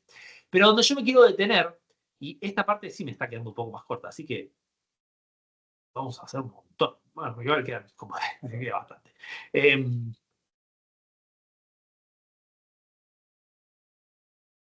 Vamos a detenernos no ya en lo que dice Glauco, es básicamente la genealogía con Belerofonte, no me quiero parar ahí. Vamos a detenernos en la respuesta final de Diomedes y lo que pasa después. Estos los versos 215, 236 del canto 6, ¿no? Entonces, en 215, sin duda realmente sos para mí huésped paterno del antiguo, pues Eneo divino alguna vez al insuperable Belerofonte hospedó, agasajándolo en sus palacios por 20 días, y se dieron también uno a otro bellos dones de hospitalidad. Eneo le entregó un cinturón reluciente de púrpura y Belerofonte una dorada copa de doble asa, y yo al venir la dejé en mis palacios, mas no recuerdo a Tideo, ya que aún siendo yo pequeño me dejó, cuando pereció en Tebas el pueblo de los aqueos. Por eso ahora, yo tu querido huésped en el medio de Argos soy, y tú en Licia cuando vaya al pueblo de estos. Y evadamos las picas uno del otro también en la turba, pues muchos troyanos y relombrados aliados suyos tengo para matar, a quien acaso un dios me conceda y alcance con mis pies. Y también muchos aqueos tienes para aniquilar a quien puedas. E intercambiemos uno con el otro las armas, para que también estos sepan que nos jactamos de ser huéspedes paternos. Tras hablar así los dos, claro, tras saltar los dos de los caballos, se tomaron uno al otro las manos y sellaron su confianza. Allí entonces el cronida Zeus le arrebató las mientes a Glauco, que cambió las armas con el tidida Diomedes, las de oro por las de bronce, las de una hecatombe por las de 9 bueyes. Y ahí termina la escena. Entonces, vamos a ver. Una vez que Diomedes reconoce a Glauco como huésped paterno, y obviamente hay toda una cuestión interesante para destacar, que es el hecho de que esa historia que Glauco cuenta sobre Belerofonte, que no viene a cuento para nada, que uno podría decir no tiene nada que ver, Belerofonte, ahí la historia no tiene nada que ver, es lo que termina salvándolo. Y hay una analogía muy transparente con la historia de Odiseo en Odisea, ¿no? La historia de los cantos 8 a 12, que es justamente lo mismo, 9 a 12. Es justamente lo mismo, ¿no? Es Odiseo contando una historia que es lo que termina salvándolo.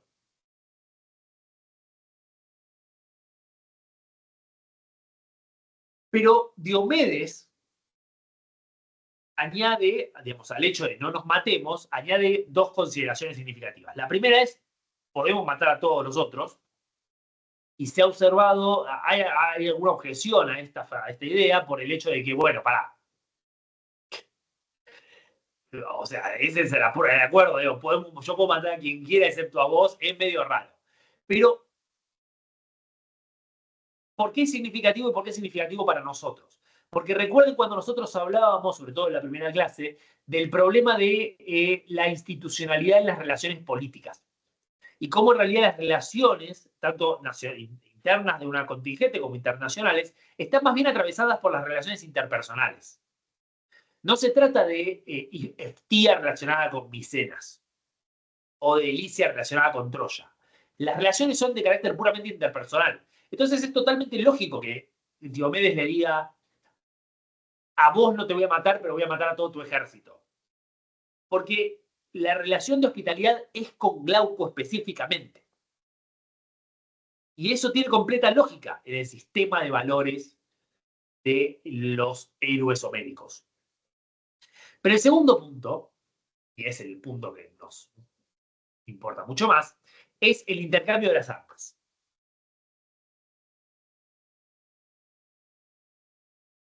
¿Por qué? Tengo que alargar esto. No te va a hacer si terminamos.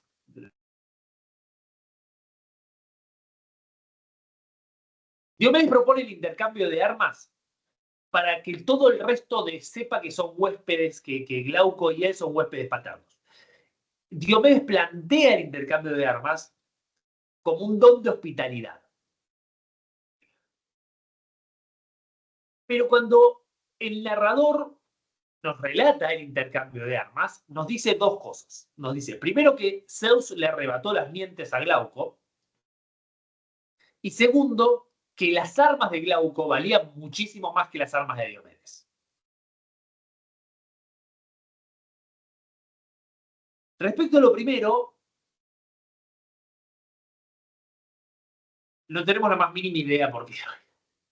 La pura y simple verdad es que el arrebato de las mientes de Glauco es un misterio absoluto por qué efectivamente pasa esto, pero sí hace dos cosas que son relativamente transparentes.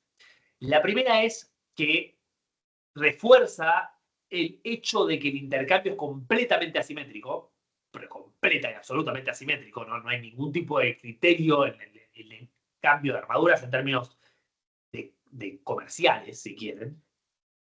Pero, y por el otro, que esta conducta es una conducta que está sancionada por Zeus. Es una conducta que responde a, por lo menos, un modelo de justicia. Si nosotros asumimos que Zeus es un garante de la justicia, que lo es, particularmente un garante de justicia para los reyes, y tanto Glauco como Diomedes son reyes, este intercambio es un intercambio que está sancionado por Zeus. Ahora, lo importante acá es la asimetría.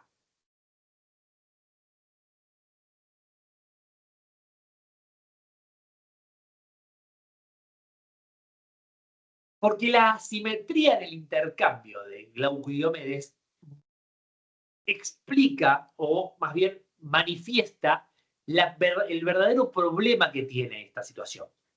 Que es que al llevarse las armas de Glauco, que son mucho mejores que sus propias armas, Diomedes gana el duelo. El resultado final de este encuentro es que Diomedes termina teniendo lo que habría tenido si hubiera matado a Glauco, que son sus armas, que son mejores. Glauco termina teniendo las armas de Diomedes, pero el hecho de que las armas de Diomedes sean peores indica que, bueno, sí, las hubiera capturado, pero no se las hubiera puesto. ¿Por qué se iba a poner armas que eran peores que las que tenía puestas? No tiene ningún sentido. Entonces, que se vaya con armas peores, obviamente implica que perdió. Pero ¿cuál es el problema con esto? La relación de hospitalidad es simétrica. Es por definición simétrica. Vos no podés tener una relación de hospitalidad con alguien que no tenga una relación de hospitalidad con vos. Y esa relación no solo es simétrica, es recíproca y es equivalente. Uno es tan huésped de otro como el otro es huésped de uno. Los regalos de hospitalidad a veces fluctúan. Te puedo dar algo que vale 100 pesos y otro te va a dar algo que vale 90. Pero nadie te va a dar un regalo de hospitalidad, nadie te va a dar un Ferrari de hospitalidad a cambio de un paquete de bombones. Al precio que están los bombones ahora, pero bueno, sigue siendo más barato que un Ferrari.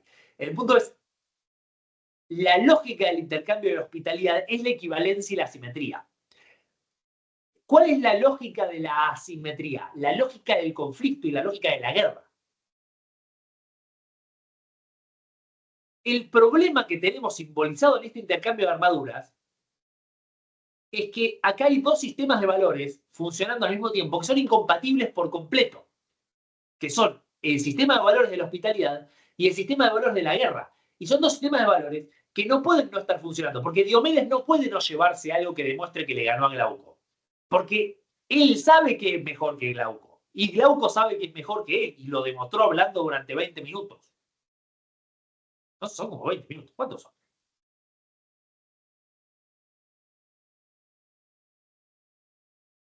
¿Eh? 145, 210, o sea, unos 66, 10 minutos. 10 minutos. Habló como por unos 10 minutos.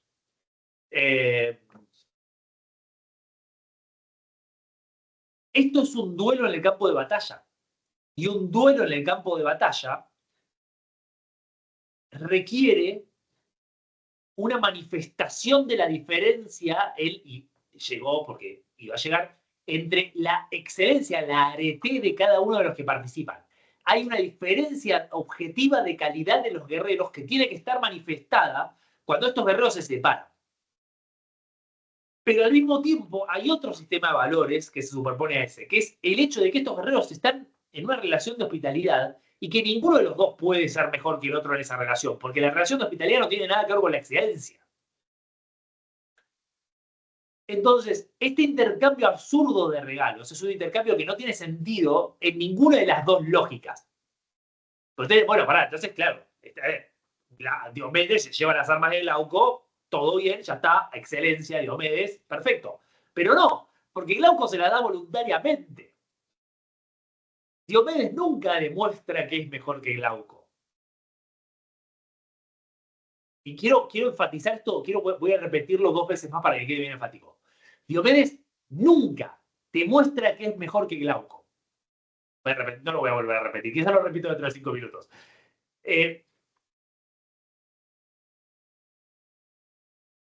Y sin embargo, obtiene un premio como si lo hubiera demostrado. Pero la razón por la que obtiene ese premio, y acá está el problema, la razón por la que obtiene ese premio no es que es mejor que Glauco, es que tiene una relación de simetría y de equivalencia con Glauco. Una relación que es simétrica y equivalente con Glauco. Entonces, Diomedes termina llevándose la puesta de que es el mejor por algo que no tiene absolutamente nada que ver con su calidad como guerrero.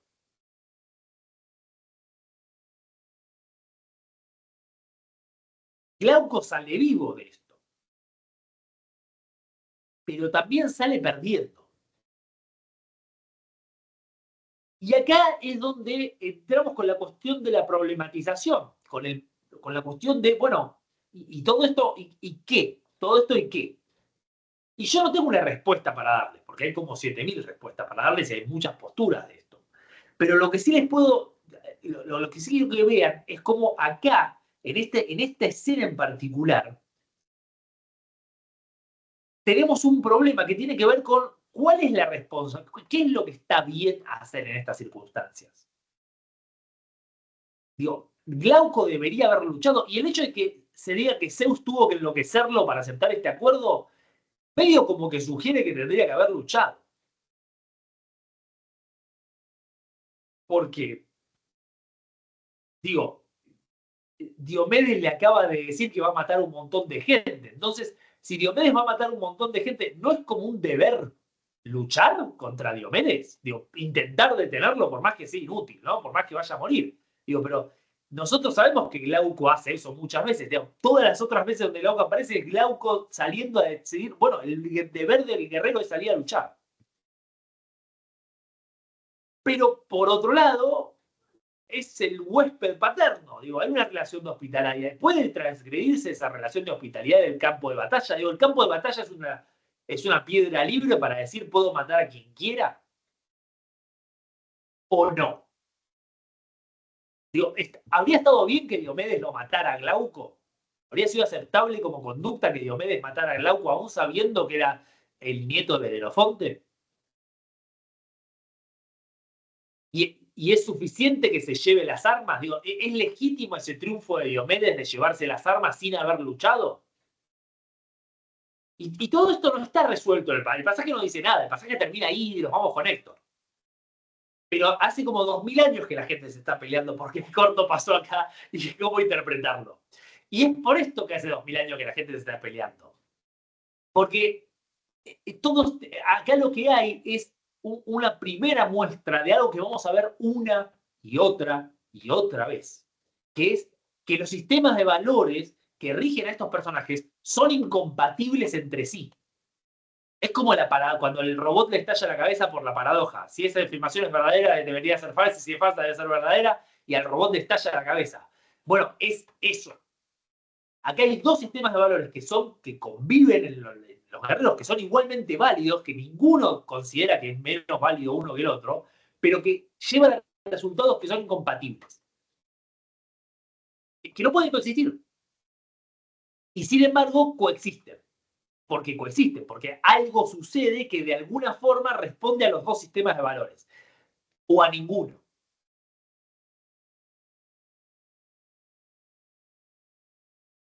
Y entonces, como decíamos en la clase de Gastón, de Aquiles y Agamenón, no hay una respuesta. No hay bueno, la forma de resolver esto es, bueno, los guerreros deben obedecer a la hospitalidad. La hospitalidad está por encima de cualquier otra cosa. Entonces, los guerreros que están en la hospitalidad no deberían matarse.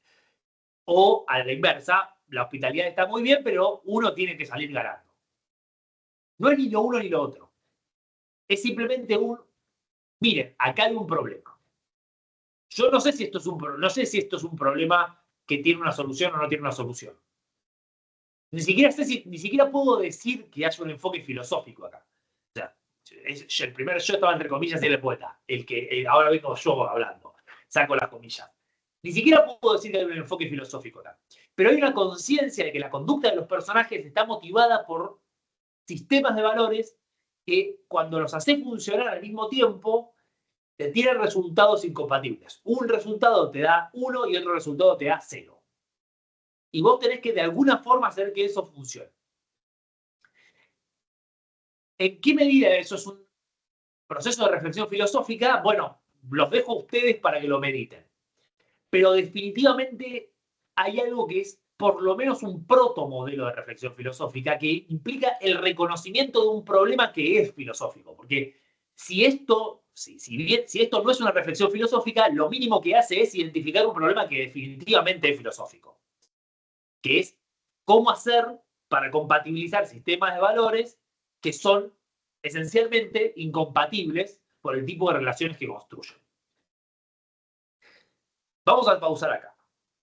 Y cuando volvamos, por la misma batidora y el mismo Vaticanal, no, la misma batidora no, porque es dentro de 15 minutos, pero sí por el mismo Vaticanal, vamos a continuar explorando otros pasajes en donde pasan otras cosas parecidas, pero el resultado es más o menos el mismo. Así que esta clase va a ser medio un déjà vu, una y otra vez voy a terminar diciendo yo acá se problematiza algo y bla, bla, bla.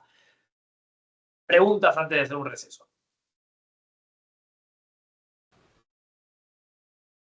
No.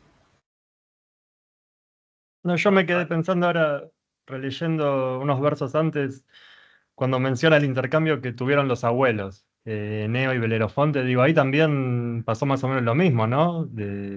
Como que salió ganando Neo, ¿o no? Está debatido. Algunos sostienen que sí, algunos sostienen que no. Pero en principio no, porque ahí tenés que pensar que la púrpura era un material de enorme valor. O sea, el cinturón es cuando está teñido en púrpura y la copa es de oro. Eso en los versos estamos en 2.19, 2.20. Y son dos objetos de lujo. Hay una cuestión simbólica de los objetos que es aparte, que va más allá, pero que no tiene que ver con el valor, digamos, monetario de los objetos, sino con el valor simbólico de los objetos, pero que tampoco tiene que ver con es asimétrico